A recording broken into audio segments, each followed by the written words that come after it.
இன்னைக்கு நம்ம சாஷாக்கு ரொம்பவே கோவம் வந்துருச்சு. அது ஏன் இந்த வீடியோல சொல்றேன், சப்ஸ்கிரைப் பண்ணி வச்சுக்கோங்க. எப்பயும் போல காலையில சீக்கிரமா எழுந்திரிச்சு நம்ம பேர்ட்ஸுக்கெல்லாம் நிறைய ஸ்நாக்ஸ் எல்லாம் போட்டதுக்கு அப்புறமா தான் நாங்கள் வேலையை எப்பயுமே ஸ்டார்ட் பண்ணுவோம். அடுத்ததாக போய் சாஷாக்கும் கொஞ்சம் ஸ்நாக்ஸ் எல்லாம் கொடுத்துட்டோம். இங்கே வீட்டுக்கு வர பேர்ட்ஸ்க்கெல்லாம் இந்த ஸ்நாக்ஸ் ரொம்பவே பிடிச்சிருக்கும். இது இல்லைன்னா மிக்சர், அதுக்கப்புறம் பொரி, இந்த மாதிரி நிறைய ஐட்டம்ஸும் போடுவோம். நிறைய டைப்ஸ் ஆஃப் பேர்ட்ஸ் எல்லாம் வந்து சாப்பிடும். பீகாக் கூட நிறைய முறை வந்திருக்கு. ஆனால் பீகாக் இருந்தால் மற்ற பேர்ட்ஸ்லாம் ஓடி போயிடும். ஸோ பேர்ட்ஸ் மட்டும் தான் வந்து சாப்பிடுமான்னு கேட்டிங்கன்னா அதுதான் கிடையாது. இன்னொருத்தர் வருவார், எல்லாம் சாப்பிட்டு முடிச்சு போனதுக்கு அப்புறம் உட்காந்து ஸ்டைலாக பொறுமையாக சாப்பிட்டுட்டு இருப்பாரு.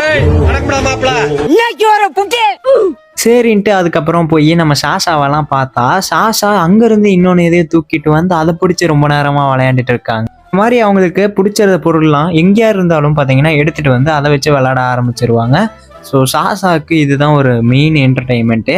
இதில் தான் ஒரு பிரச்சனை ஆயிடுச்சு. இதை வச்சு சாஷா ரொம்ப நேரமாக விளையாண்டுட்டு இருந்தாங்க. ஸோ குப்பை பண்ணிடுவாங்கன்னு சொல்லி எங்கள் அம்மா அதை வந்து எடுத்து வச்சுக்கிட்டாங்க. அதுக்கு தான் இவ்வளோ ஆர்ப்பாட்டம் பண்ணி அவ்வளோ கோவம் வந்துருச்சு சாஷாவுக்கு. எங்கள் அம்மா கிட்ட இருந்து எவ்வளோ வேகமாக எவ்வளோ ஹைட்டாக குதிச்சு வாங்குறாங்கன்னு பாருங்க.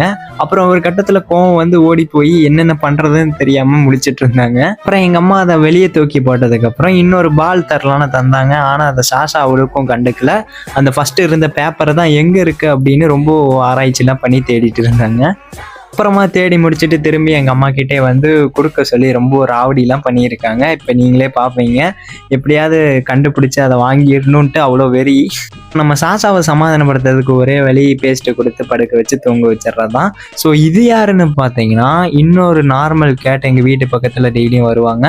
இவங்க வந்து பார்த்தீங்கன்னா டைமுக்கு வந்து 3 வேளை நல்லா சாப்பிட்டு அப்புறம் கிளம்பிடுவாங்க. ஸோ அவ்வளோதான் இந்த வீடியோ. இன்னும் சாஷாக்கு என்னென்னலாம் பண்ணலாம் அப்படின்னு சொல்லி நீங்கள் கமெண்ட்டில் சொல்லுங்கள். நான் அதை நெக்ஸ்ட் வீடியோவில் அப்லோட் பண்ணுறேன். சரி, ஓகே. கூடவே நம்ம சேனலை சப்ஸ்கிரைப் பண்ணிக்கோங்க. Okay guys, by. நெக்ஸ்ட் வீடியோல பார்க்கலாம்.